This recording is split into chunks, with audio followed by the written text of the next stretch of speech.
Hello dear students and friend, welcome my channel. આજના આપણા video લેક્ચરની અંદર B Com semester 6 financial management 2 unit number 3 management of cash એનો part B વિશે આજે આપણે ચર્ચા કરવાના છે. પાર્ટ બીની અંદર આપણે પૂછ્યા હતા કેશ બજેટ. કેશ બજેટ એટલે શું? તો કે cash budget means forecasting of the cash requirement. આપણી જે કેશ રિક્વાયરમેન્ટ હોય ભવિષ્યની અંદર શું આપણી રિક્વાયરમેન્ટ હશે, કેશની કેટલી જરૂરિયાત રહેશે એનું આપણે શું કરવું, ફોરકાસ્ટિંગ, આગાહી કરવી. એને શું કહેવામાં આવે છે? કેશ બજેટ કહેવામાં આવે છે. According to James E Warhon, cash budget is a forecast of the anticipated cash receipt and disbursement over a period with a view to surplus and shortage of the cash. Cash budget એટલે શું કીધું છે James C વાર્નહોનના મતે? તો કે cash budget is a forecast. શું કરવામાં આવે છે? આગાહી કરે છે. એન્ટિસિપેટેડ, અગાઉથી. કે નહીં તો કે કેશ રિસીપ્ટ, બરાબર, જે આપણી કેશ આવક થશે એ, અને બીજું ડિસ્બર્સમેન્ટ એટલે કેશની જાવક, વિતરણ, over a period within a you point, કોઈ સ્પેસિફિક ચોક્કસ સમયગાળો આપેલો હોય એ દરમિયાન. એના ઉપરથી તમને શું જાણવા મળે? તો કે તમારી પાસે સરપ્લસ કેશ કેટલી રહેશે અને શોર્ટેજ, કેશની શોર્ટેજ કેટલી થશે, ડિફિસિટ કેટલી આવશે, એના ઉપરથી જાણી શકાય છે. કેના ઉપરથી? તો કે કેશ બજેટ ઉપરથી. પછી કેશ બજેટના ઓબ્જેક્ટિવ્સ આપેલા છે. ઓબ્જેક્ટિવ્સ મીન્સ કે હેતુઓ. કેશ બજેટના હેતુ ક્યાં છે પ્રિપેર કરવાના? ફર્સ્ટ ઓફ ઓલ આવે છે એસ્ટિમેશન ઓફ ધી કેશ. આપણે શું કરવાનું? અંદાજ લગાડવાનું. કેના ઉપરથી અંદાજ આપણે આવે? તો કે કેશ બજેટ આપણે પ્રિપેર કરીએ તો એના ઉપરથી આપણને કેશ વિશેનો અંદાજ આવશે. મીન્સ કે એસ્ટિમેશન ઓફ કેશ. પછી ઇનફ્લો એન્ડ આઉટફ્લો ટુ બી નાવ. બરાબર, કેશ બજેટ આપણે પ્રિપેર કરીએ તો બરાબર, કેશ રિસીપ્ટ અને કેશ ડિસ્બર્સમેન્ટ આપણે બનાવતા હશું. કેશ બજેટ તમારા મેનેજમેન્ટ એકાઉન્ટ 2ની અંદર બીકોમ સેમેસ્ટર 6માં યુનિટ નંબર 2 આવે છે. બરાબર, એમાં કેશ ઇનફ્લો રોકડ આવક પ્રવાહ અને આઉટફ્લો રોકડ જાવક પ્રવાહ, બરાબર, કેશ બજેટ ઉપરથી જાણી શકાય છે. પછી અવેબિલિટી ઓફ ધી કેશ, આપણી પાસે કેશની કેટલી અવેલેબિલિટી છે, બરાબર, એના ઉપરથી કેશ બજેટ ઉપરથી જાણી શકાય. પછી સોલ્વેન્સી મીન્સ કે સદ્ધરતા. ઇન્સોલ્વન્સી નહીં, ખાલી સોલ્વન્સી. ઇન્સોલ્વન્સી દેટ મીન્સ કે નાદારી થાય. અહીં આપણે શું? તો કે સદ્ધરતા. સદ્ધરતાનો ખ્યાલ કેના આધારે આવે? તો કે કેશ બજેટ હું પ્રિપેર કરીશ, જો મારી પાસે સરપ્લસ કેપિટલ આવે, બરાબર, તો આપણે ઇન્સોલ્વન્સી તો નહીં, મીન્સ કે શું? તો કે સોલ્વન્સી કહી શકીએ. સદ્ધરતા જાણી શકાય કેશના આધારે. પછી efficient use of the cash, કાર્યક્ષમ રીતે કે ન તો કે કેશનો ઉપયોગ કરી શકીએ. ધેર આફ્ટર શું? તો કે સરપ્લસ બેલેન્સ જાણી શકીએ. કેશ બજેટ આપણે પ્રિપેર કરીએ, છેલ્લે અમાઉન્ટ વધે, બરાબર, પ્લસમાં આન્સર આવે તો સરપ્લસ કહેવાય. અને અમુક વાર આપણે કેશ બજેટ પ્રિપેર કરતા હોય તો માઇનસમાં આન્સર આવે, ડિફિસિટ કહેવાય, ખાધ કહેવામાં આવે છે. ધેટ મીન્સ કે કેશ બજેટ પ્રિપેર કરવાથી આપણે શું? તો કે કેશની સરપ્લસ અને ધેર આફ્ટર ડિફિશિયન્સી મીન્સ કે ખાધ જાણી શકીએ છીએ. પછી લિક્વિડિટી. લિક્વિડિટી દેટ મીન્સ કે તરલતા, બરાબર, તરલતાનો ખ્યાલ આપણને કેશ બજેટ ઉપરથી આવી શકે. પછી કંટ્રોલ ધ એક્સપેન્સ. એક્સપેન્સ ઉપર આપણે શું? તો કે કંટ્રોલ આવી શકીએ. અને બીજું શું? તો કે ફોર્મ્યુલેટ આ ફાઇનાન્શિયલ પોલિસી. ફાઇનાન્શિયલ પોલિસી બનાવવા માટે શું? તો કે આપણને હેલ્પફુલ થાય. આ હતા એના ઓબ્જેક્ટિવ. ધેર આફ્ટર આવે છે એનું importance of the cash budget. Cash બજેટનું મહત્વ શું છે? તો કે tools in cash management. Cash management માટેનું શું? તો કે એક સાધન છે. શું? તો કે કેશ બજેટ. પછી point out the cash surplus or deficiency. Cash budget આપણે પ્રિપેર કરીએ તો આપણે પોઈન્ટ આઉટ જાણી શકીએ. શું? તો કે કેશની સરપ્લસ, રોકડનો વધારો, અને બીજું શું? તો કે રોકડની ડિફિશિયન્સી, ખાત જાણી શકીએ. પછી પ્રિડિકેટ્સ ફ્યુચર નીડ્સ, બરાબર, ફ્યુચર ભવિષ્યની અંદર આપણી નીડ્સ જરૂરિયાત શું રહેશે, બરાબર, એનું આપણે શું? તો કે અગાઉથી ડિસાઇડ કરી શકીએ કેશ બજેટ દ્વારા. પછી help to formulate financial policy. Financial policy બનાવવા માટે શું? તો કે હેલ્પફુલ થાય, મદદરૂપ થાય. પછી help for the rising fund. ઘણીવાર આપણે ફંડમાં વધારો થતો હોય, બરાબર, જેમ કે કેશ વધે, અમુક વાર અસેટ વધતી હોય, બરાબર, એ કેના દ્વારા જાણી શકાય? તો કે કેશ બજેટ આપણે પ્રિપેર કરીએ એના દ્વારા જાણી શકાય છે ફંડમાં કેટલો વધારો થયો. પછી ઇમ્પ્રૂવ ધ ક્રેડિટ સ્ટેન્ડિંગ, બરાબર, સ્ટેન્ડિંગ એટલે સ્થાયી. આપણી ક્રેડિટ સ્થાયી કેટલી રોકાયેલી છે, બરાબર, કેમાં રોકાયેલી છે, એના ફેરફાર કેટલો થાય છે, કેટલો વધારો થાય છે, કેટલો ઘટાડો થાય છે, બરાબર, એના સુધારાત્મક પગલાં રૂપે આપણે શું? તો કે ઇમ્પ્રુવમેન્ટ કેના દ્વારા કરી શકીએ? તો કે કેશ બજેટ દ્વારા કરી શકીએ. પછી એડિક્યુટ કેશ બેલેન્સ, બરાબર. એડિક્યુટ એટલે પૂરતા પ્રમાણમાં. શું તો કે કેશ બેલેન્સ આપણે અમુક વાર શું તો કે કોઈ બી એક બિઝનેસ હોય, અમુક રોકડ છે એટલે મેન્ટેન રાખવી જ પડે. શું કામ? તો કે ડેઈલી જે એક્સપેન્સ થતા હોય એને પહોંચી વળવા માટે. એટલે શું તો કે એડિક્યુટ પૂરતા પ્રમાણમાં કેશ બેલેન્સ રાખી શકીએ કેશ બજેટ દ્વારા. પછી basis of long term planning, બરાબર. લાંબા સમયના આયોજન માટે શું તો કે એક બેઝિસ છે, સાધન છે. પછી કોઓર્ડિનેટિંગ ધ વેરિયસ ફાઇનાન્શિયલ ફંક્શન, બરાબર. કોઓર્ડિનેટિંગ એટલે સંકલન કરે છે. કેના વચ્ચે? તો કે વેરિયસ જુદા જુદા ફાઇનાન્શિયલ નાણાકીય ફંક્શન્સ એટલે કાર્યો વચ્ચે શું તો કે સંકલન કરે છે. કે કોણ? તો કે કેશ બજેટ. પછી કંટ્રોલિંગ ધ એક્સપેન્ડિચર, બરાબર. ખર્ચ ઉપર આપણે શું તો કે કંટ્રોલિંગ અંકુશ લાવી શકીએ છીએ કેશ બજેટ દ્વારા. પછી makes possible to comparative study. Comparative એટલે તુલનાત્મક અભ્યાસ કરવો હોય આપણે, બરાબર. જેમ કે આપણી ફોર્મ, મારા ફોર્મનું નામ છે XYZ અને સામેવાળે મારા કોમ્પિટિટરનું ફોર્મનું નામ છે એક ABC, બરાબર. બંને વચ્ચેનો મારે અભ્યાસ કરવો હોય તો કેના ઉપરથી? તો કે કેશ બજેટ દ્વારા તુલનાત્મક અભ્યાસ હું કરી શકું છું. કેના દ્વારા? તો કે કેશ બજેટ દ્વારા. ધેર આફ્ટર આવ્યું છે limitation of the cash budget. Difficulty, એમાં પહેલું આપેલું છે લિમિટેશન એટલે મર્યાદાઓ, બરાબર. એમાં પહેલું છે ડિફિકલ્ટીઝ ટુ ગેટ ડેટા. મુશ્કેલી થાય છે, ડિફિકલ્ટ થાય છે. કેમાં? તો કે ડેટા કલેક્શનની અંદર, ડેટા મેળવવા માટે, બરાબર, કેશ બજેટમાં. પછી બાયોન્ડ ધ સ્કોપ, બરાબર. આપણા ખ્યાલ બહારનો આ કન્સેપ્ટ છે. કોનો? તો કે કેશ બજેટનો અંદર. અમુક વાર શું તો કે આપણે જે વિચાર્યું હોય એનાથી વિરુદ્ધનું જો પરિણામ આપણને મળે, રિઝલ્ટ મળે, એટલે શું તો કે બાયોન્ડ ધ સ્કોપ, આપણા અવકાશ બહારનો ખ્યાલ છે. પછી ડિફિકલ્ટ ટુ ફોરકાસ્ટિંગ, બરાબર. ફોરકાસ્ટિંગ એટલે આગાહી કરવી કેવી છે? તો કે ડિફિકલ્ટ છે, મુશ્કેલ છે. ચેન્જ ઇન સિચ્યુએશન, પરિસ્થિતિમાં શું તો કે ફેરફાર થાય, તો કે કેશ બજેટની અંદર ફેરફાર થાય. જેમ કે કોઈ બી એક પર્ટિક્યુલર વસ્તુના ભાવમાં વધારો થાય, ઘટાડો થાય, તો ઓબ્વિયસ છે કેશ બજેટની અંદર શું તો કે પરચેસ સેલમાં એની ઇફેક્ટ આવે એટલે કેશ બજેટમાં બી ચેન્જ આવશે. પછી વીકનેસ ઇન અઝમ્પશન, બરાબર. ધારણા, બરાબર. ધારણામાં આપણી શું હોય? તો કે વીકનેસ હોય, બરાબર. લિમિટેશન હોય, અમુક મર્યાદા હોય. જેમ કે આપણે ધારેલું હોય પ્રોફિટ આપણે પૂરતા પ્રમાણમાં રાખવો છે 50 લાખ રૂપિયાનો, બરાબર. કેશ રાખવી છે 5 લાખ રૂપિયાની. આપણે વર્ષ દરમિયાન અગાઉ નક્કી કરી લીધું. પછી વર્ષ દરમિયાન એવી બાબત બને જેનાથી આપણી શું તો કે ધારણા એ કરી હોય એ ચોક્કસ એનું રિઝલ્ટ મળે જ નહીં. આપણાથી જે ધારેલું એનાથી વિરુદ્ધનું જ આપણને રિઝલ્ટ મળે. એટલે શું અમુક વાર આપણી અઝમ્પશન ધારેલું વસ્તુ હોય એ વીક હોય, નબળું હોય. પછી વેબ ઓફ ફિગર. ઘણીવાર શું હોય વેબ ઓફ ફિગર એટલે શું કહેવા માંગે છે? એમ્બિશન. ટૂંકમાં વધારે પડતું શું તો કે કેશ મેન્ટેન કરવા. હવે એવું જરૂરી નથી કે કોઈ બી પર્ટિક્યુલર બિઝનેસ કંપનીની અંદર વધારે પ્રમાણમાં તમે કેશ રાખો તો તમે સક્સેસ થઈ જાશો બિઝનેસની અંદર. નહીં, પણ તમારે શું તો કે કેશય મેન્ટેન રાખવાનું, સેલિંગ એક્ટિવિટી તરફ ધ્યાન આપવાનું, પછી પ્રોડક્શન એક્ટિવિટી તરફ, પછી ડિસ્ટ્રીબ્યુશન તરફ. આ બધામાં ચોક્કસ પ્રમાણમાં, બરાબર, પ્રપોર્શનેટ બધામાં ધ્યાન આપો તો જ તમે શું તો કે બિઝનેસની અંદર સફળતા મેળવી શકો. વેબ ઓફ ફિગર્સ, બરાબર. ખાલી કેશ મેન્ટેન કરીને રાખવાથી કંઈ ના થાય, બરાબર. એમ્બિશન, આમાં કહેવા માંગે છે એમ્બિશન વધારે પડતું શું તો કે કેશ મેન્ટેન કરી લેવે. કેશ મેન્ટેન કરવાથી કંઈ શું તો કે બિઝનેસ સફળ થાય નહીં. પછી ધેર આફ્ટર આવે છે method of preparing cash budget. Cash budget બનાવવા માટેની પદ્ધતિઓ. એમાં ફર્સ્ટ આવે છે adjust profit and loss method, સુધારેલો નફા અને નુકસાનવાળી method. This method is also known as adjust earning method. આ મેથડને શું તો કે એડજસ્ટ સુધારેલી કમાણીવાળી મેથડ બી કહેવામાં આવે છે. It is also cold as a cash flow statement. અને બીજું શું તો કે એને કેશ ફ્લો સ્ટેટમેન્ટ બી કહેવામાં આવે છે, રોકડ પ્રવાહપત્રક કહેવામાં આવે છે.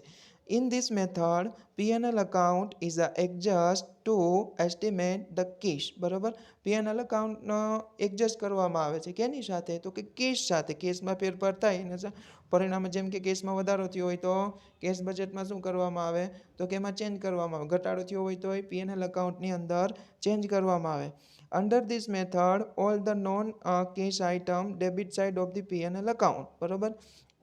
આ મેથડની અંદર નોન કેશ જે આઇટમ છે, બધી વસ્તુ હોય અથવા ટ્રાન્ઝેક્શન થયા હોય એને કહે તો કે P&L એકાઉન્ટમાં ડેબિટ સાઇડ દર્શાવવામાં આવે છે. શુડ બી એડેડ, બરાબર. શુડ બી હંમેશા શું કરવામાં આવે છે? એડ ઉમેરવામાં આવે છે P&L એકાઉન્ટના debit side. or to the budget.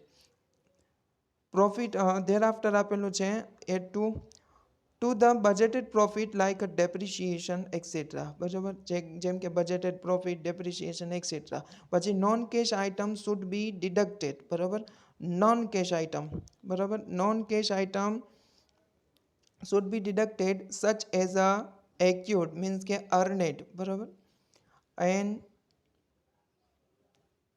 Rent બી કેવું તો કે એક્યુટ, ટૂંકમાં આપણે કમાયેલી વસ્તુ, બરાબર, કમાયેલી કોઈ બી ઇન્કમ હોય, પછી રેન્ટ હોય, પછી ડિવિડન્ડ હોય, આ બધી વસ્તુને શું તો કે પ્રોફિટ એન્ડ લોસ એકાઉન્ટની અંદર શું તો કે આપણે એડ કરવામાં આવે છે.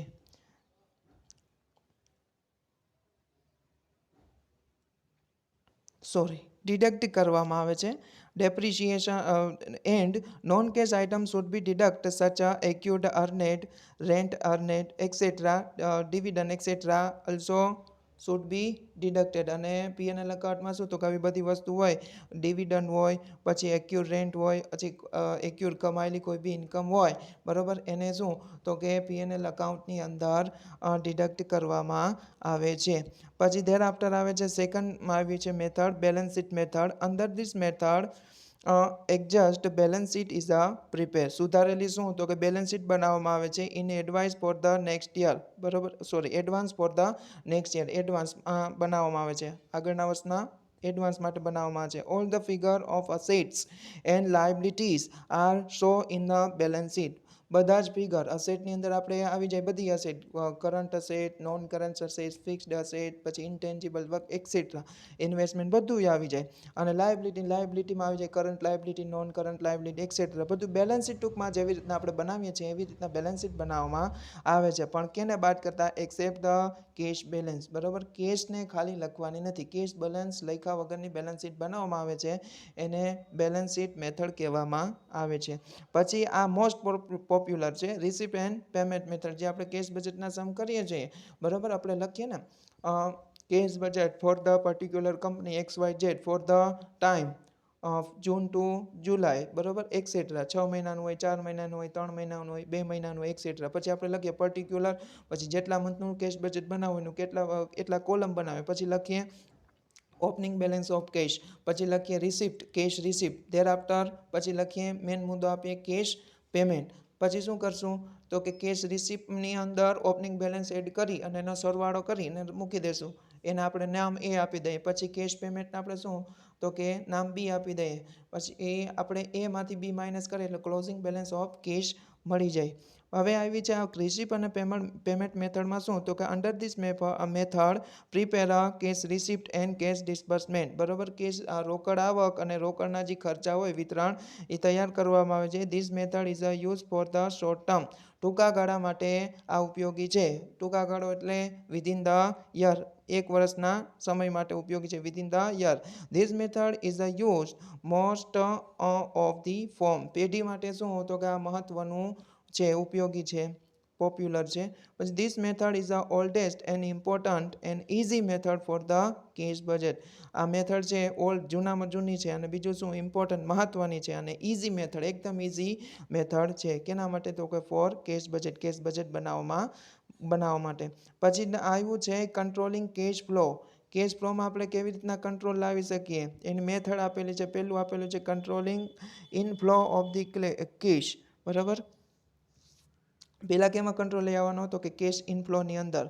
એમાં પહેલું આપેલું છે connected with the speedy cash receipt and speedy collection of the cash. હવે આપણે કંટ્રોલ અંકુશ કેવી રીતના લાવી શકીએ કેશ ઇનફ્લોની અંદર રોકડ આવકમાં તો કે connected with the speedy cash receipt, આપણને ઝડપથી આવક થાય એવી ટ્રાય કરવાનું. અને બીજું શું તો કે સ્પીડી કલેક્શન ઓફ કેશ, અને બીજું શું તો કે આપણે કેશ કલેક્ટ કરવાનું હોય એકદમ ઝડપથી કલેક્ટ કરી લેવાનું. એના માટેની ટેકનિક્સ કઈ તો કે પદ્ધતિઓ કઈ, મેથડ કઈ તો કે એમાં પહેલું આપેલું છે કલેક્શન થ્રુ બ્રાન્ચ ઓફિસ, બરાબર. જેમ કે આપણે કોઈ બી એક મોટી કંપની હોય, મલ્ટીનેશનલ કંપની હોય તો એની બ્રાન્ચ ડિસ્ટ્રિક્ટ વાઇઝ હોય, બરાબર, સ્ટેટ વાઇઝ હોય, પછી નેશન વાઇઝ હોય. એવા શું તો કે ડિસ્ટ્રિક્ટ વાઇઝ આપણી બ્રાન્ચ હોય તો આપણે કલેક્શન માટે શું તો કે તાલુકા વાઇઝ બ્રાન્ચ ઓપન કરવાની. તાલુકા વાઇઝ બ્રાન્ચ ઓપન કરશું તો કે આપણા કસ્ટમર રિક્વાયર નથી કે ડિસ્ટ્રિક્ટની અંદર હોય, બટ કેની તાલુકાની અંદર બી હોઈ શકે. તો તાલુકાની અંદર આપણી બ્રાન્ચ ઓફિસ આવેલી હશે તો આપણે કસ્ટમર પાસેથી ઇઝીલી આપણી કેશ જે કલેક્ટ કરવાની છે એ કલેક્ટ કરી શકશું અને એનાથી શું તો કે ઝડપથી આપણને કેશ રિસીવ થઈ જશે. ધેર આફ્ટર આપેલું છે એસ્ટાબ્લિશિંગ કલેક્શન સેન્ટર. શું બનાવવાનું? એસ્ટાબ્લિશમેન્ટ, સ્થાપના કરવાની. કે નહીં તો કે કલેક્શન સેન્ટરની. એના દ્વારા શું તો કે આપણે ઝડપથી કેશ કલેક્ટ કરી શકીએ. જેમ કે આપણી ઓફિસ હોય દિલ્હીની અંદર અને આપણા કલેક્શન સેન્ટર ખાલી દિલ્હીમાં જ હોય તો શું હાલત થશે તો કે આપણે સ્પીડીલી કેશ કલેક્ટ કરી શકશું ગમે તે માધ્યમથી, પણ એમાં શું તો કે થોડીક વાર લાગશે. એવી જ રીતના જો આપણી બ્રાન્ચ ઓફિસ હોય, પછી સેલ્સ સેન્ટર હોય, એવી રીતના આપણે શું તો કે કલેક્શન સેન્ટર ઓપન કરવાના, સ્થાપના કરવાની. એના દ્વારા આપણે શું તો કે કેશ ઇઝીલી કલેક્ટ કરી શકીએ ઝડપથી, ક્વિકલી. પછી quick deposit for the customer check. ઘણીવાર શું હોય, કસ્ટમરના જે ટ્રાન્ઝેક્શન હોય આપણી સાથે, બિઝનેસ સાથે, કેના દ્વારા? કેશ દ્વારા તો થતા જ હોય, પણ અત્યારના સમયની અંદર most of transaction online payment અને ચેક દ્વારા થતા હોય. ચેક દ્વારા જો ટ્રાન્ઝેક્શન થતા હોય તો quick deposit to customers cheque. આપણે શું તો કે ઝડપથી આપણે ચેક રિસીવ થયો હોય કસ્ટમર પાસેથી, એને શું તો કે ક્વિક ઝડપથી ડિપોઝિટ કરી નાખવાનું. ડિપોઝિટ આપણે કરી દઈશું, આપણા અકાઉન્ટમાં જમા થઈ જશે અને ક્વિક આપણે કલેક્શન કર્યું કહેવાય. પછી લોક બોક્સ સિસ્ટમ.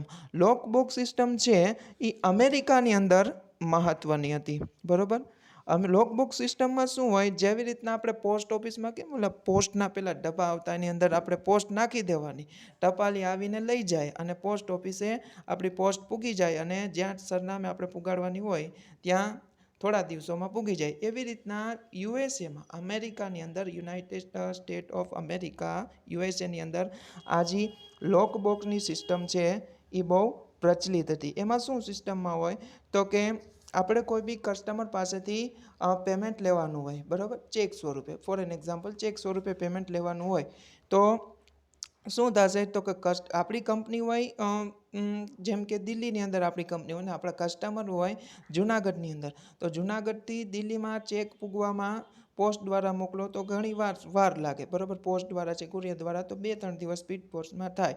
બટ આ લોક બોક્સમાં શું તો કે જુનાગઢની અંદર પોતાની કંપની છે, આપણી દિલ્હીની અંદર કંપની આવેલી, એ જુનાગઢની અંદર પોતાનું એક લોક બોક્સ, લોકર સ્વરૂપે, લોકર જેવું એક ઓપન કરાવશે. જેમ કે આપણે કેમ બેંકમાં લોકરની ફેસિલિટી પ્રોવાઈડ કરે છે બેંક, એવી રીતના આ પોસ્ટ ઓફિસની અંદર આ જે તે પર્ટિક્યુલર કંપની છે પોતાનું એક કલેક્શન માટેનું એક લોકર ઓપન કરાવશે. એ કલેક્શનની અંદર શું તો કે આપણા જુનાગઢના કસ્ટમર હોય એની પાસેથી આપણે પેમેન્ટ લેવાનું હોય તો આપણે શું કહીશું કસ્ટમરને તો કે અમારું જુનાગઢ, તમારી બ્રાન્ચ છે જુનાગઢ પોસ્ટ ઓફિસ, એની અંદર તમારો ચેક ત્યાં અમારા બોક્સની અંદર ડિપોઝિટ એમાં નાખી દો, ડિપોઝિટ કરી દો એટલે અમને રિસીવ થઈ જશે.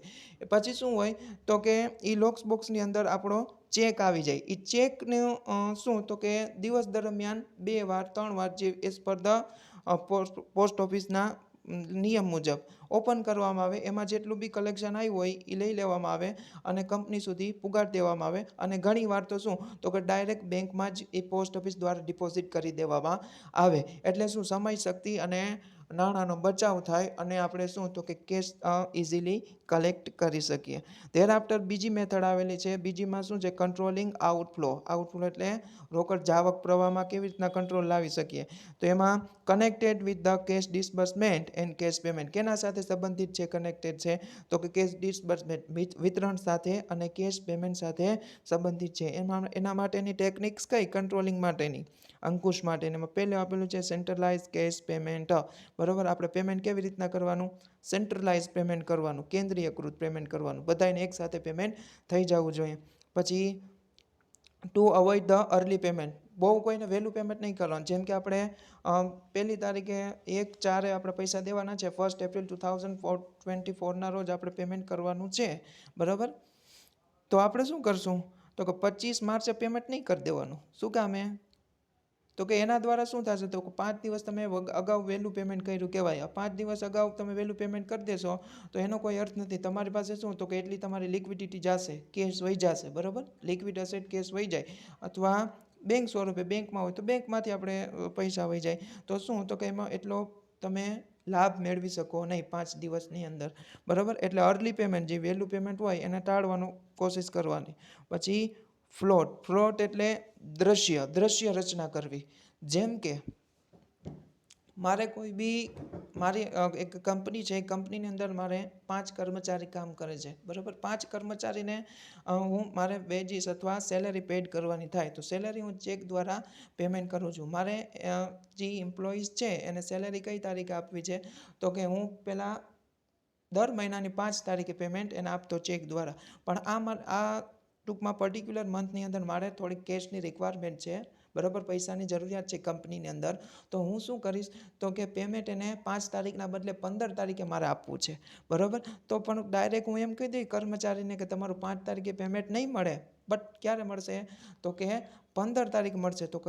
તો એને કર્મચારીના મગજમાં શું તો કે થોડુંક ડિફિકલ્ટીઝ મુશ્કેલી થાય કે આ કેમ મને ના પાડી દીધી.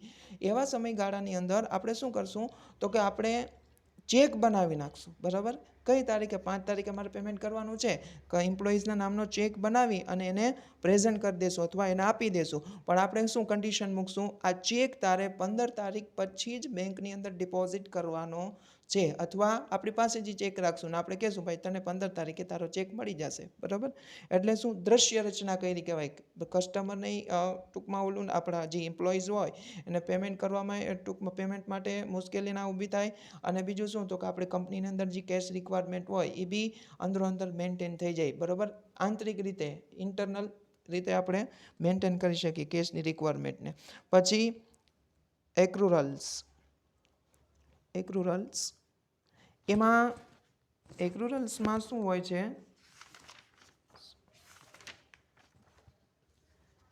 સંસાધનો કહેવામાં આવે છે. સંસાધનો એમાં કરંટ લાયબિલિટી આપણે ઘણીવાર આપણે શું તો કે જવાબદારી ઊભી થતી હોય. જેમ કે મેં આગળ ઉદાહરણ આપ્યું કે અમારી કંપનીની અંદર અથવા બિઝનેસની અંદર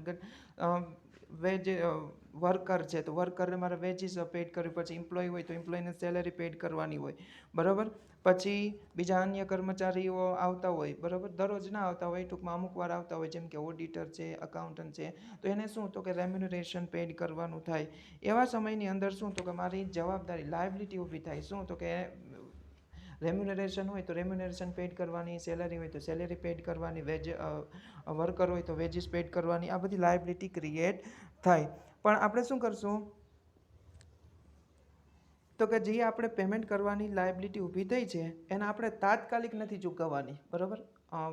મેં આગળ ઉદાહરણ આપ્યું એ જ ઉદાહરણ હું અહીંયા પાછું રિપીટ કરું છું, પણ એમાં ખાસ સમજવાનું આમાં દ્રશ્ય રચના કરી છે. આમાં ડાયરેક્ટ આપણે શું કરવાનું તો કે ઇમિડિયેટલી તરત પેમેન્ટ કરવાનું નથી. જેમ કે મારી લાયબિલિટી હોય 1લી તારીખે પેમેન્ટ કરવાની તો હું શું કરીશ તો કે હું ટર્મ્સ માંગીશ, સમયગાળો માંગીશ. ભાઈ 1લી તારીખે મારી પાસે પુગાય એમ નથી, પૈસા છે નહીં. શું કામે તો કે મારે અચાનક, બરાબર, સડનલી કેશની રિક્વાયરમેન્ટ થઈ છે તો હું તને 1લી તારીખના બદલે કેટલી તો કે 5 તારીખે પેમેન્ટ આપી દઈશ. તો વધારાના મને કેટલા મળ્યા તો કે 4 દિવસ મળ્યા. 4 દિવસના સમયગાળામાં હું કેશનો જે લાયબિલિટી ઊભી થતી હતી મારે પેડ કરવાની એ નહીં કેશનો યુઝ કરીને મારી ઇન્ટરનલ રીતે આપણે કેશની રિક્વાયરમેન્ટને ફૂલફિલ કરી શકું. આમાં દ્રશ્ય રચના આપણે કસ્ટમરને બતાવી દેવાનું. કસ્ટમરને આપણા નામનો ચેક જ બનાવી દીધો હતો, બરાબર, ફ્લોટમાં. પણ આમાં શું થયું કે એવું કંઈ હોતું નથી. આપણે ડાયરેક્ટ કહી દેવાનું કે આ તારીખે હું તમને પેમેન્ટ આપી દઈ. એના વિશે આપણે કંઈ બીજું કંઈ કરવાનું નથી. હવે 10મું આવે છે ફેક્ટર ડિટરમાઇનિંગ કેશ ફ્લો, બરાબર. કેશ ફ્લો નક્કી કરતા પરિબળો. એમાં પહેલું છે ઓપરેટિંગ ડિસિઝન. ઓપરેટિંગ એટલે જે સંચાલકીય હોય, બરાબર, ઓપરેટ કરવા માટે સંચાલકીય નિર્ણય હોય એ બી શું તો કે આપણા કેશ ફ્લોને અસર કરે, બરાબર. સંચાલન મેનેજમેન્ટ એમ કહે કે તમારે દરરોજના તમે 5 ટનનું પ્રોડક્શન કરતા હતા કોઈ બી પર્ટિક્યુલર વસ્તુનું, તો મેનેજમેન્ટ એમ કહી દે કે તમારે હવે 4 ટનનું પ્રોડક્શન કરવાનું છે. તો ડિફરન્સ કેટલો આવી ગયો તો કે ઘટી ગયો 1 ટનનો, બરાબર. અમુક વાર 6 ટનનું કહે, બરાબર. એવી સિચ્યુએશન ક્રિએટ થાય ત્યારે શું તો કે કેશ ફ્લોમાં ફેરફાર આવે. જો ઘટાડો થાય તો તમારે કેશ રિક્વાયરમેન્ટ ઓછી રહેશે, વધારે થાય તો કેશ રિક્વાયરમેન્ટ વધશે. પછી સેલ્સ પોલિસીમાં આપણે ફેરફાર કરીએ. સેલ્સ પોલિસીની અંદર આપણે ક્રેડિટમાં આપણે લિબરલ રહીએ, ક્રેડિટ સાથે આપવાનું વધારે પડતું રાખીએ તો સેલ્સ આપણું ઇન્ક્રીઝ થાય. સેલ્સ ઇન્ક્રીઝ થાય તો પ્રોડક્શન માટેની રિક્વાયરમેન્ટ ઊભી થાય. પ્રોડક્શન માટે શું તો કે રો મટીરિયલ એક્સેટ્રા બધી વસ્તુ જોઈએ. એ ક્યાંથી આવે તો કેશ આપણી પાસે પૂરતા પ્રમાણમાં હોય તો મેન્ટેન કરી શકીએ. ધેર આફ્ટર આપેલું છે ફાઇનાન્શિયલ ડિસિઝન આપણે ઘણીવાર નાણાકીય નિર્ણય લેવાના થતા હોય બિઝનેસની અંદર, એ બી આપણા કેશ ફ્લોને અફેક્ટ કરે. પછી આપેલું છે કેપિટલ એક્સપેન્ડિચર ડિસિઝન એટલે મૂડી ખર્ચ એટલે શું તો કે મૂડી ખર્ચ એટલે એવો ખર્ચ જે બિઝનેસ અથવા કોઈ બી પર્ટિક્યુલર વસ્તુની અંદર આપણે એ ખર્ચ કરીએ તો એનો બેનિફિટ આપણને લાંબા સમયગાળા સુધી મળે. લાંબો સમય એટલે 5 year ઓર મોર દેન 5 year એવા ખર્ચ હોય એના. જેમ કે આપણે કંપનીની અંદર એક મશીન લેવું છે, મશીનની વેલ્યુ છે 1 લાખ, બરાબર. 1 લાખ છે એ બહુ મોટી અમાઉન્ટ કહેવાય. નાના કંપની 10 લાખનું મશીન લેવું છે તો 10 લાખ અમાઉન્ટ એ કંપની માટે બહુ મોટી કહેવાય. પણ 10 લાખનું મશીન આપણે કંપનીની અંદર લીધું કેના માટે તો કે પ્રોડક્શન કરવા માટે. પ્રોડક્શન એક્ટિવિટીમાં શું તો કે એ મશીન આપણે લાંબા ગાળા સમય સુધી ફાયદો આપશે, બરાબર. એટલે એ કેપિટલ એક્સપેન્ડિચર કહેવાય. કેપિટલ એક્સપેન્ડિચર હંમેશા એનું જે એક્સપેન્સ થતો હોય હાઈ હોય. કેના કરતાં તો કે રેવન્યુ એક્સપેન્ડિચર એટલે બરોજના જે ખર્ચા થતા હોય એને રેવન્યુ એક્સપેન્ડિચર કહેવાય. જેમ કે સેલેરી છે, વેજીસ છે, ઇલેક્ટ્રિસિટી છે, રેન્ટ છે, બરાબર, ટેક્સીસ છે, એક્સેટ્રા. પછી ઇન્વેન્ટરી ડિસિઝન. ઇન્વેન્ટરી એટલે શું? ઇન્વેન્ટરી વિશે આપણે આખું ચેપ્ટર ભણી ગયા. ઇન્વેન્ટરી એટલે નોટ ઓનલી સ્ટોક બટ શું ઇન્ક્લુડેડ શું તો કે raw material, working progress, finish goods, ફ્લાવી ઇન્વેન્ટરી એક્સેટ્રા. આ બધું સમાવેશ કેની અંદર તો કે ઇન્વેન્ટરીની અંદર થાય છે. ઇન્વેન્ટરીમાં ડિસિઝનમાં આપણે નિર્ણયમાં ફેરફાર કરીએ સ્ટોક મેન્ટેન કરવામાં તો બી શું તો કે કેશ ફ્લોને અસર કરે. પછી આપેલું છે ક્રેડિટ પોલિસી, બરાબર. આપણી શાખની નીતિ, બરાબર. શાખ આપણને મેં આગળ કીધું આપણે શાખ ઉપર વસ્તુ આપવાનું વધારે પડતું રાખીએ તો કેશ તો સેલ્સ તો ઇન્ક્રીઝ થવાનું જ છે, પણ આપણે શું તો કે કેશ પાછી કલેક્ટ કરી શકીએ નહીં અમુક સમયગાળા સુધી, બરાબર. પછી 7મું આપેલું છે સપ્લાયર ક્રેડિટ પોલિસી. ઘણીવાર આપણે શું તો કે પ્રોડક્શન માટે રો મટીરિયલ સપ્લાય કરતા હોય, કોઈ બી વેપારી પાસેથી લેતા હોય, કંપની પાસેથી લેતા હોય અન્ય રો મટીરિયલ, તો એ શું તો કે આપણે અમુક વાર કેશથી લેતા હોય ને અમુક ક્રેડિટથી બી લેતા હોય. હવે સામેવાળી પાર્ટી છે સપ્લાયર, એની ક્રેડિટ પોલિસીમાં ફેરફાર કરે તો ઓબ્વિયસ છે આપણામાં શું તો કે કેશ ફ્લોની અંદર અસર થશે, બરાબર. પછી આગળ આપેલું છે 8મું ડિસિઝન રિગાર્ડિંગ ઇન્વેસ્ટમેન્ટ સંબંધિત નિર્ણયો. આપણે વધારે પડતું ઇન્વેસ્ટમેન્ટ કરવા માંડીએ તો શું થાય કેશ આપણી પાસેથી જાવક થાય, બરાબર. એટલે કેશમાં ઘટાડો આવે. અમુક વાર ઇન્વેસ્ટમેન્ટ આપણે ના કરીએ એમને રહેવા દઈએ તો કેશ આપણી પાસે એમને પડી રહેશે. પછી ટેક્સ ઓન પ્રોફિટ. આપણે પ્રોફિટ કમાણા હોય, બરાબર, તો એના ઉપર અમુક ટકા ટેક્સ સ્વરૂપે આપણે ઇન્કમ જતી રહે, બરાબર. તો શું થયું તો કે કેશ ફ્લોની અંદર ઘટાડો થયો એ બી એક અસર કરે, બરાબર. પછી કેપિટલ ઇન્કમ. ઘણીવાર કેપિટલ ઇન્કમ થતી હોય એ બી આપણને શું તો કે લાંબા ગાળાની જે ઇન્કમ થતી હોય કેપિટલ ઇન્કમ, બરાબર, એ બી અસર કરે. મૂડી આવક. પછી acquisition of additional capital. Acquisition એટલે ધારણ કરવું, એડિશનલ કેપિટલ વધારે પડતી આપણે કેપિટલ ધારણ કરીએ તો બી શું તો કે આપણા કેશ ફ્લોની અંદર ફેરફાર થાય, બરાબર. પછી સિઝનલ ટાઈપ્સ ઓફ ધી બિઝનેસમાં આપણે આગળ 2 વાર મેં ઉદાહરણ આપી દીધું. સિઝનલ ટાઈપના બિઝનેસની અંદર શું હોય તો કે એ પર્ટિક્યુલર સિઝન દરમિયાન જ તમારે મેન્યુફેક્ચરિંગ કરવાનું હોય, બરાબર, અને સેલિંગ એક્ટિવિટી કરવાની હોય. એટલે એ સિઝન દરમિયાન તમારે શું તો કે કેશની મોર રિક્વાયરમેન્ટ થાય. પછી સિઝન પતી જાય પછી કેશની રિક્વાયરમેન્ટ એ પ્રોડક્શન પ્રત્યે હોય નહીં. પછી ફાઇનાન્શિયલ એક્સપેન્સીસ, બરાબર. જે નાણાકીય ખર્ચા હોય એ બી તમારા કેશ ફ્લોને નક્કી કરવા માટેનું એક પરિબળ છે. ફાઇનાન્શિયલ એક્સપેન્સમાં શું તો કે વધારો થાય તો તમારે કેશમાં ઘટાડો થાય. ફાઇનાન્શિયલ જે એક્સપેન્સ છે નાણાકીય ખર્ચ એમાં ઘટાડો થાય તો શું તો કે તમારા જે કેશ છે એમાં બી ટૂંકમાં કેસમાં વધારો થાય, બરાબર, વિરુદ્ધ સંબંધ છે. પછી ઇન્ક્રીઝિંગ જનરલ લેવલ, સામાન્ય લેવલ કરતાં તમે વધારે પડતું હાઈ લિક્વિડિટી રાખવા માટે કેશ વધારે પડતી મેન્ટેન કરો તો તમારો કેશની રિક્વાયરમેન્ટ કેવી રહેશે? હાઈ. અને સામાન્ય લેવલથી તમે ઓછી રાખવાના ટ્રાય કરતા હોય ત્યારે કેશની રિક્વાયરમેન્ટ ઓછી રહેશે. પછી કન્ટીજન્ટ રિક્વાયરમેન્ટ, આકસ્મિક જરૂરિયાતો, બરાબર, ઘણીવાર બિઝનેસની અંદર આકસ્મિક જરૂરિયાતો થાય તો એમાં એવા સમયે શું તો કેશની રિક્વાયરમેન્ટ આપણે વધારે રહી. પછી સ્પેશિયલ ઓપરેશન, ખાસ કાર્યો માટે, અમુક વાર શું તો કે ખાસ કાર્યો આપણે કરવાના હોય સુધારાત્મક પગલાંના રૂપે, એવા સમયની અંદર કેશની આપણે રિક્વાયરમેન્ટ કેવી તો કે વધારે પડતી રહેશે. અને બીજું 17 આપેલું છે last, other factors of price related બીજા ફેક્ટર હોય, પરિબળો, એ બી આપણા કેશ ફ્લોના નક્કી કરવા માટે અસર કરે. પછી આગળ આપેલું છે 11મું, optimum level of the cash balance. Optimum એટલે શ્રેષ્ઠ, ઇષ્ટતમ, બરાબર, લેવલ, સ્તર કેનું જાળવવું તો કે કેશ બેલેન્સનું ઇષ્ટતમ સ્તર જાળવવું. If a company has a access the cash balance on the hand, company જો પોતાના હાથ ઉપર વધારે પડતી રોકડ રાખે તો it remain the ideal company miss the opportunity of investment access the cash balance and loss interest there on. બરાબર, વધારે પડતી કેશ કંપની પોતાના હાથ ઉપર રાખે રોકડ સ્વરૂપે તો શું તો કે કંપની મિસ કરે છે. કેમાં તો કે ઇન્વેસ્ટમેન્ટ કરવાનું. ઇન્વેસ્ટમેન્ટ ના કરે તો શું થાય તો કે એને ઇન્વેસ્ટમેન્ટની અંદર જે ઇન્ટરેસ્ટની ઇન્કમ મળશે એ મેળવી શકે નહીં. Otherwise company would have the earned interest.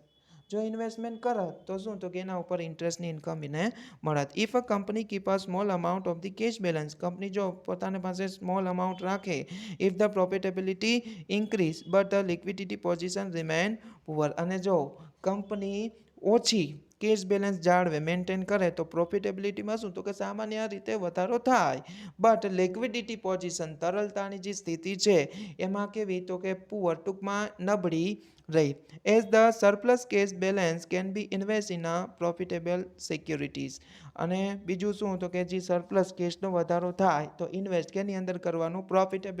Profitable જે નફાકારક સિક્યુરિટીઝ હોય, જામીનગીરીમાં રોકાણ કરવાનું. If a company need a cash, company can get the cash by the selling this security.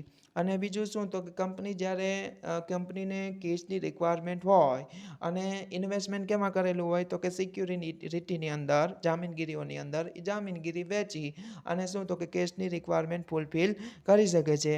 On other hand, if a company maintain the high balance of the cash on hand, વધારે પડતી હાથ ઉપર રોકડ રાખે company, it's profitability would be low, બરાબર, તો નફાકારકતા કેવી છે તો કે ઓછી થાય પ્રમાણમાં, but liquidity position would be stronger, બરાબર, અને લિક્વિડિટી તરલતાની જે સ્થિતિ છે એ કેવી તો કે એકદમ સ્ટ્રોંગ બને છે. By the maintaining high cash balance, બરાબર, કેના દ્વારા તો કે મેન્ટેન, જાળવી રાખવા કેશ બેલેન્સ પણ કેવી તો કે હાઈ, વધારે પડતી. કંપની ફોરગોઝ પોટેન્શિયલ પ્રોફિટ, અને બીજું શું તો કે કંપની પોટેન્શિયલ, બરાબર, પોતે જે સંભવિત નફો છે એ બી મેળવી શકે છે. In determination of the optimal level of the cash balance different model are used, બરાબર, ડિટરમાઇનિંગ, નક્કી કરવું કેનું તો કે ઓપ્ટિમમ, શ્રેષ્ઠ સ્તર કેનું? કેશનું. એનામાં જુદા જુદા મોડેલ્સનો ઉપયોગ કરવામાં આવે છે. Such a model Baumol models, પછી Miller or model, Orgler models, etc. Here we shall discuss about only Baumol models. Baumol મોડેલ્સમાં શું કહેવામાં આવે છે તો કે under this model two cost are associated, બરાબર, આ મોડેલ્સની અંદર બે કોસ્ટ દ્વારા બનાવવામાં આવેલો છે. એમાં ફર્સ્ટ કોસ્ટ છે trading cost or transactional cost. This cost is also known as a conversion cost. Conversion cost એટલે રૂપાંતર ખર્ચ, બરાબર, આ કોસ્ટને રૂપાંતર ખર્ચ તરીકે બી ઓળખવામાં આવે છે. This cost occur when the marketable security are sold and the converted into cash. જ્યારે માર્કેટેબલ, બરાબર, વેચાણ પાત્ર જે સિક્યુરિટીઝ હોય, જામીનગીરીઓ, બરાબર, એને સોલ્ડ કરવામાં આવે છે અને કેનામાં તો કે કેશની અંદર કન્વર્ટ કરવામાં આવે છે જ્યારે જે ખર્ચ થાય છે એને ટ્રેડિંગ કોસ્ટ, ટ્રાન્ઝેક્શનલ કોસ્ટ અથવા કન્વર્ઝન કોસ્ટ બી કહેવામાં આવે છે. This transaction cost occur during the transaction. આ કોસ્ટ ક્યારે થાય? જ્યારે વ્યવહાર થાય ત્યારે જ આ કોસ્ટ ઉદ્ભવે છે. કેના રિલેટેડ? તો કે કેશમાં કન્વર્ટ કરવા માટેનું ટ્રાન્ઝેક્શન થાય ત્યારે. પછી આપેલું છે opportunity cost. If a company hold large cash balance for the transaction purpose. બરાબર, કંપનીએ પોતાના વ્યવહારો ચલાવવા માટે વધારે પડતી રોકડ મેન્ટેન કરી હશે, હોલ્ડ ધારણ કરી હશે, the potential profit could have not been the earned. બરાબર, ત્યારે સંભવિત નફો મેળવી શકશે નહીં. The company on invest of the ideal cash balance. એવા સમયની અંદર શું તો કે કંપનીએ પોતાનું ઇન્વેસ્ટમેન્ટ કેની અંદર કરી દીધું છે? તો કે કેશ બેલેન્સની અંદર રાખી દીધું છે. એટલે શું તો કે પોતે જે નક્કી કરેલું હોય ડિટરમાઇન, બરાબર, પોટેન્શિયલ સંભવિત નફો મેળવી શકે નહીં. It is also known as a holding cost. અને શું તો કે ધારણ કરેલો ખર્ચ બી કહેવામાં આવે છે. ઓપોર્ચ્યુનિટી કોસ્ટને ધારણ કરેલો ખર્ચ તરીકે બી ઓળખવામાં આવે છે. હવે ઓપ્ટિમમ લેવલ બાઉમલ મોડલનો છે એનો ડાયાગ્રામ આપેલો છે, ખાસ યાદ રાખવાનો છે.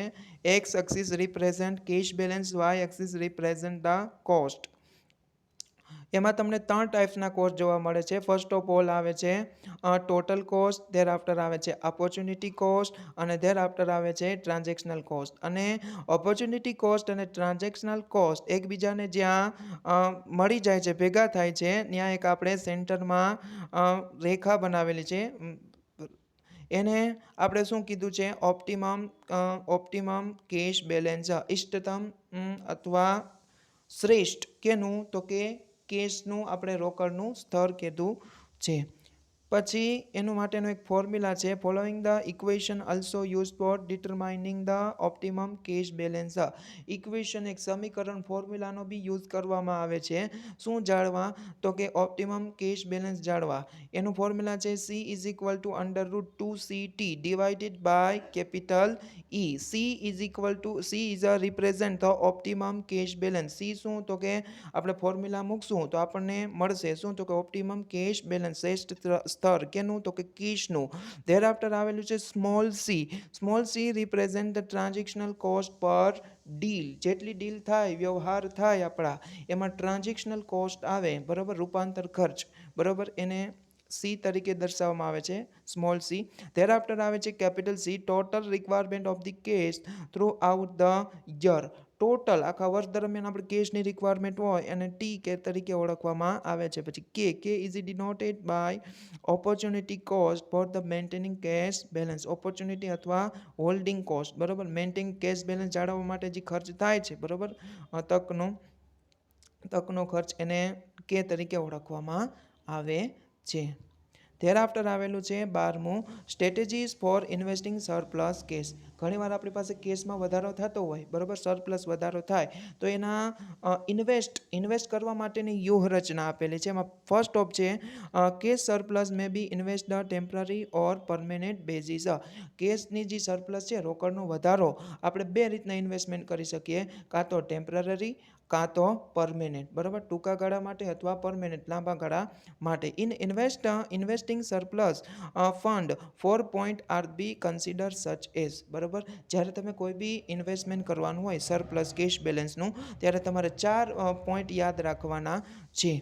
એમાં ફર્સ્ટ ઓફ લિક્વિડિટી. લિક્વિડિટી એટલે તરલતા. હું ઇન્વેસ્ટમેન્ટ કરવા માંગુ છું કોઈ બી પર્ટિક્યુલર સેક્ટર્સની અંદર, તો એમાં મારી તરલતા કેવી રહેશે, બરાબર, લિક્વિડિટી પોઝિશન મારી કેવી રહેશે, બરાબર, એ એક જાણવાનું.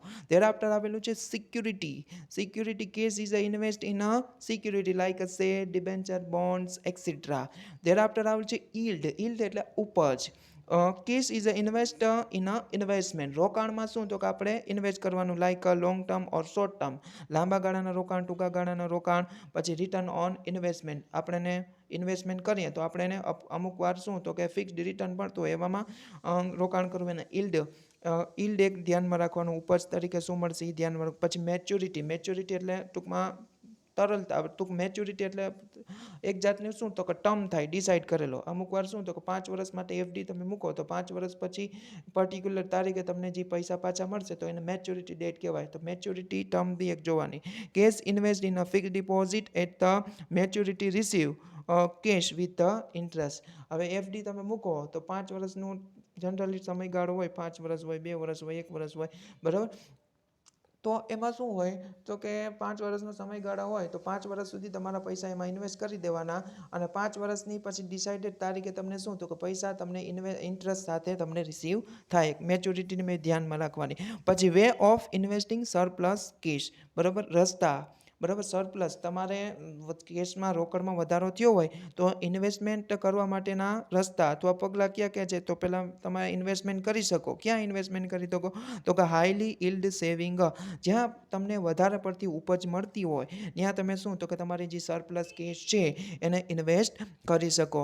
High received interest and dividend and income. ઘણીવાર ઇન્વેસ્ટમેન્ટમાં શું તો તમને ઇન્ટરેસ્ટ મળતું હોય, કાં તો તમને ડિવિડન્ડ મળતું હોય, કાં તો તમને અમુક પર્ટિક્યુલર ચોક્કસ ડિસાઇડેડ ઇન્કમ મળતી હોય. પછી સર્ટિફિકેટ ડિપોઝિટ. સર્ટિફિકેટમાં તમે પૈસા રોકી શકો. એમાં આપેલું છે સુકન્યા સમૃદ્ધિ યોજના, પછી કિસાન વિકાસ પત્ર, ઇન્દિરા વિકાસ પત્ર, નેશનલ સેવિંગ સર્ટિફિકેટ એક્સેટ્રા. એમાં તમે ડિપોઝિટ કરી શકો. શેર માર્કેટની અંદર તમે ડિપોઝિટ કરી શકો. પછી મ્યુચ્યુઅલ ફંડ ઇન્સ્ટિટ્યુશનની અંદર તમે ઇન્વેસ્ટ કરી શકો. પછી ટ્રેઝરી બિલ એ ગવર્મેન્ટ દ્વારા બહાર પાડવામાં આવે છે જે શોર્ટ ટાઈમમાં હોય છે, બરાબર. એમાં તમે ઇન્વેસ્ટમેન્ટ કરી શકો. ફિક્સ ડિપોઝિટની અંદર તમે ઇન્વેસ્ટમેન્ટ કરી શકો. પછી કોમર્શિયલ પેપર છે જનરલી કંપની દ્વારા બહાર પાડવામાં આવતા હોય ટૂંકા ગાળાની કેશ રિક્વાયરમેન્ટ માટે. પછી મ્યુચ્યુઅલ ફંડ બોન્ડ, બરાબર. જે મ્યુનિસિપાલિટી હોય, સ્થાનિક સ્વરાજ્યની સંસ્થાઓ મ્યુનિસિપલ બોન્ડ બહાર પાડતા હોય એમાં તમે ઇન્વેસ્ટ કરી શકો. પછી નેશનલ ડિફેન્સ બોન્ડ, બરાબર. જે આપણા આર્મી છે 3 ટાઈપની, આર્મી, નેવી અને એરફોર્સ, એના જે ડિફેન્સ રિલેટેડ બોન્ડ હોય એ બહાર પાડતા હોય ત્રણેય સેનાના, એમાં તમે ઇન્વેસ્ટમેન્ટ કરી શકો. પછી રિયલ એસ્ટેટ ઇન્વેસ્ટમેન્ટ, બરાબર. તમે જમીન મકાન વગેરેમાં ઇન્વેસ્ટમેન્ટ કરી શકો. જેમ કે બિલ્ડિંગ છે, રેસિડેન્ટ હાઉસ છે, કમર્શિયલ બિલ્ડિંગ છે, લેન્ડ છે, જમીન, પછી પ્લોટ છે, અપાર્ટમેન્ટ છે, એક્સેટ્રામાં તમે રોકાણ કરી શકો. પછી ટેક્સ ફ્રી ઇન્વેસ્ટમેન્ટ.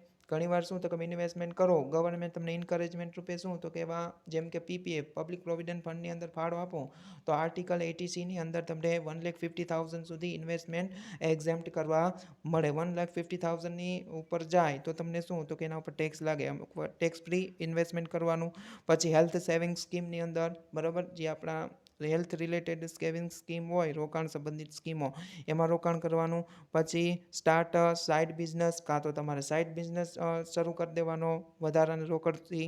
પછી પ્રોફેશનલ એડવાઇઝર, કાં તો તમારે કેની જો વ્યવસાયલક્ષી સલાહકાર હોય એની સલાહ લેવાની ઇન્વેસ્ટમેન્ટ માટે.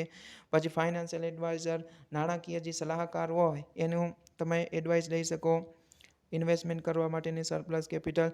ધેર આફ્ટર આપેલું છે advantages of the cash management, બરાબર. એડવાન્ટેજીસ આપેલા છે કે ના તો કે કેશ મેનેજમેન્ટના ફર્સ્ટ ઓફ આપેલું છે મીટિંગ ધ પેમેન્ટ શિડ્યુલ, બરાબર. પેમેન્ટ માટે આપણે આખું શિડ્યુલ એક બનાવેલું હોય, સમયપત્રક, બરાબર.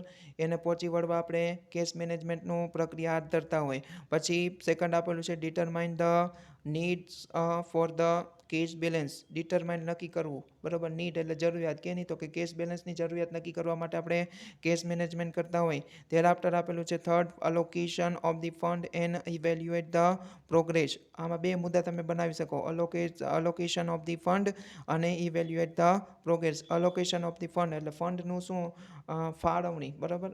જુદા જુદા વિભાગમાં ફાળવણી કરવાની, એના માટે કેશ બેલેન્સ મેનેજમેન્ટ કરતા હોઈએ છીએ. પછી ઇવેલ્યુએટ ધ પ્રોગ્રેસ, મૂલ્યાંકન કરવું, કેનું તો કે આપણી પ્રોગ્રેસ, પ્રગતિનું મૂલ્યાંકન કરવા માટે કેશ મેનેજમેન્ટ આપણે કરતા હોઈએ છીએ.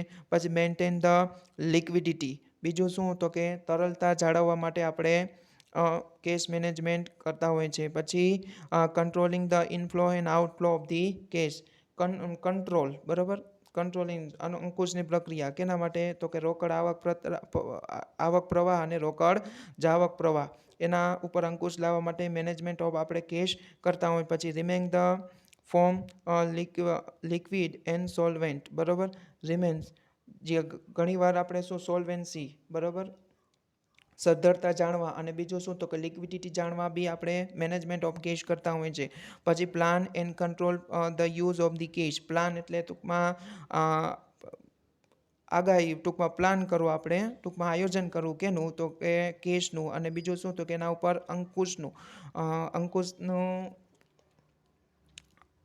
અંકુશ અને આયોજનના માટે આપણે મેનેજમેન્ટ ઓફ કેશ કરતા હોઈએ છીએ. મેનેજમેન્ટ ઓફ કેશ એટલે કેશ રિલેટેડ, બરોબર. કેશ રિલેટેડ આયોજન અને કેશ રિલેટેડ અંકુશ માટે આપણે મેનેજમેન્ટ ઓફ કેશ પ્રિપેર કરતા હોઈએ છીએ. પછી ઇન્વેસ્ટિંગ સરપ્લસ ફંડ, બરાબર. ઘણીવાર આપણી પાસે ફંડ વધી જાય, વધારાનું સરપ્લસ ફંડ થાય તો એના માટે બી રિક્વાયરમેન્ટ રહી કે નહીં તો કે કેશ મેનેજમેન્ટની. પછી ફોર્મ્યુલેટિંગ સ્ટ્રેટેજી ફોર ધ ઇકોનોમાઇઝ કેશ. શું કીધું છે? આર્થિક બનાવવા માટે, આર્થિક રીતે આપણને શું તો કે એક સક્ષમ બનાવવા માટે એના માટે આપણે શું તો કે ફોર્મ્યુલેટિંગ એટલે ઘડવું, રચના કરવી, બરાબર. સ્ટ્રેટેજી વ્યૂહરચનાની બનાવી, બરાબર. ફોર્મ્યુલેટિંગ ઘડવી કેના માટે તો કે કેશ ઇકોનોમાઇઝિંગ મીન્સ કે શું થાય તો કે કેશનો ઓછામાં ઓછો ઉપયોગ કરીને, બરાબર. ઓછામાં ઓછો ઉપયોગ કેશનો કરીને વધુમાં વધુ આપણે કેશના બેનિફિટ મેળવી શકીએ, બરાબર. એના માટેનું શું તો કે સ્ટ્રેટેજી વ્યૂહરચના બનાવવા માટે આપણે શું તો કે મેનેજમેન્ટ ઓફ કેશની રિક્વાયરમેન્ટ રહી. પછી આગળ આપેલું છે determination optimum level of the cash, બરાબર. ઓપ્ટિમલ શ્રેષ્ઠ ઇષ્ટતમ સ્તર કેનું તો કે કેશનું જાળવવા માટે આપણે મેનેજમેન્ટ ઓફ કેશની રિક્વાયરમેન્ટ રહી. પછી એની લિમિટેશન આપેલી છે contradictory in the basis of the objective, બરાબર. વિરોધાભાસી, બરાબર. વિરોધાભાસી બેઝિક જે ઓબ્જેક્ટિવ છે, બરાબર. બેઝિક એટલે આપણે ટૂંકમાં કહીએ ને સામાન્ય ઓબ્જેક્ટિવ, મુખ્ય હેતુ, બરાબર. એનાથી શું તો કે વિરોધાભાસી છે. શું કામ હેતુ વિરોધાભાસી છે તો કે મેનેજમેન્ટ ઓફ કેશ કરવું બહુ મુશ્કેલ કાર્ય છે. શું કામ તો કે અમુક વાર મેનેજમેન્ટ ઓફ કેશ છે એ આપણે ફ્યુચરની કેશ રિક્વાયરમેન્ટને પ્રેઝન્ટની અંદર આપણે ડિસ્ક્રાઇબ કરવાની હોય છે.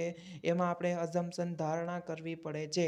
અમુક વાર આપણી ધારણા સાચી હોઈ શકે નહીં. શું કામે તો કે ઘણીવાર પરિસ્થિતિમાં ફેરફાર આવે, ચેન્જ ઇન સિચ્યુએશન, ત્યારે ધારણા આપણી ખોટી પડે છે, એટલે વિરોધાભાસી કોન્ટ્રાડિક્ટરી.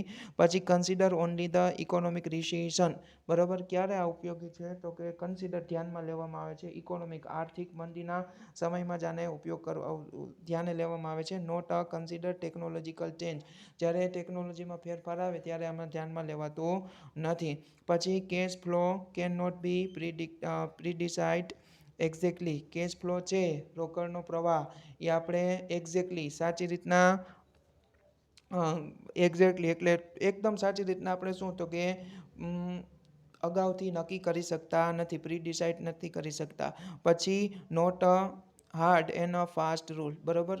કેવો રૂલ છે આ મેનેજમેન્ટ ઓફ કેશનો તો કે નોટ હાર્ડ નથી, અને બીજું શું તો કે ફાસ્ટ રૂલ નથી, બરાબર. ધીમે ધીમે આમાં ફેરફાર થાય છે. પછી cash management has to solve the certain problem, not hard and not fast.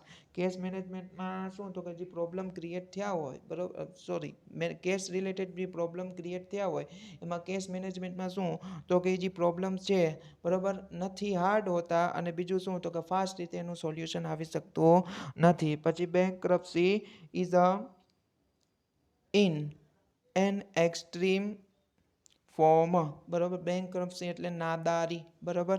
નાદારી છે એ આ મેનેજમેન્ટ ઓફ કેશનું આખરી સ્વરૂપ હોય છે. નાદાર જાહેર થઈ જાય તો પછી વાત થઈ ગઈ પૂરી, પછી આપણે કેશનું મેનેજમેન્ટ કરી શકતા નથી. એટલે આખરી સ્વરૂપ શું છે તો કે બેંકરપ્સી, નાદારી. ધેરઆફ્ટર આપેલું છે ફેક્ટર અફેક્ટિંગ કેશ બેલેન્સ, જે તમારી બુકમાં લગભગ નહીં હોય પણ આમાં ડિસ્ક્રાઇબ કરી ગયેલા છે. ફેક્ટર અફેક્ટિંગ કેશ બેલેન્સ, બરાબર.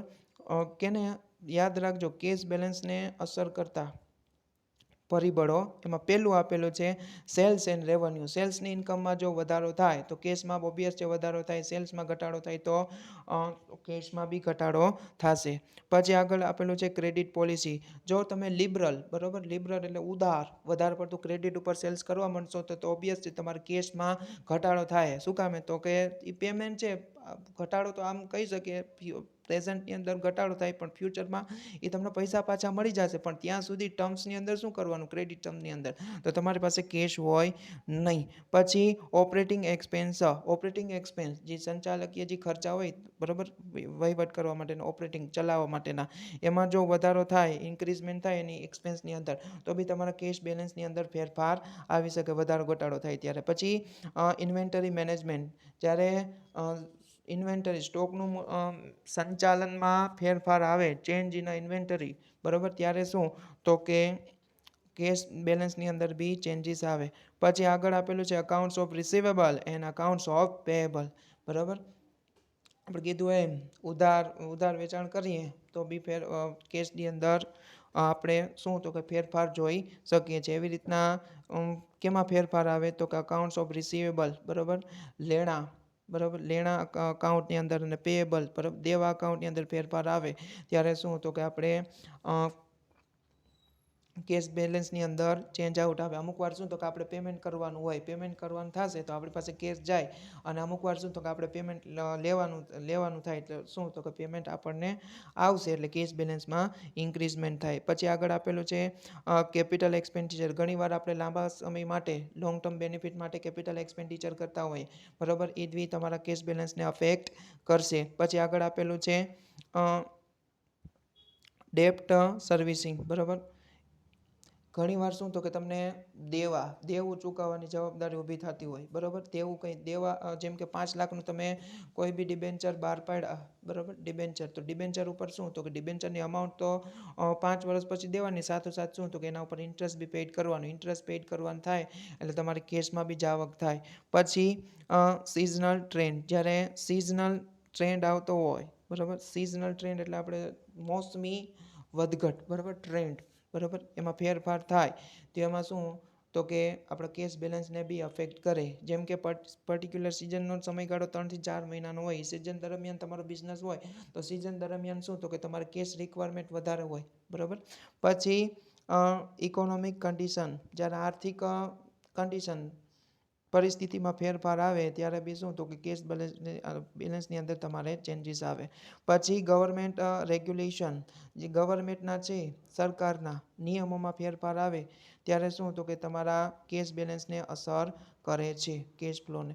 પછી ફોરેન એક્સચેન્જ રેટ બરાબર, વિદેશી હુંડિયામણના દરમાં ચેન્જીસ આવે એ બી તમારા કેને તો કે કેશ બેલેન્સને અફેક્ટ કરે છે. અહીંયા આ યુનિટ છે મેનેજમેન્ટ ઓફ કેશ એ પૂરું થાય છે. Thank you.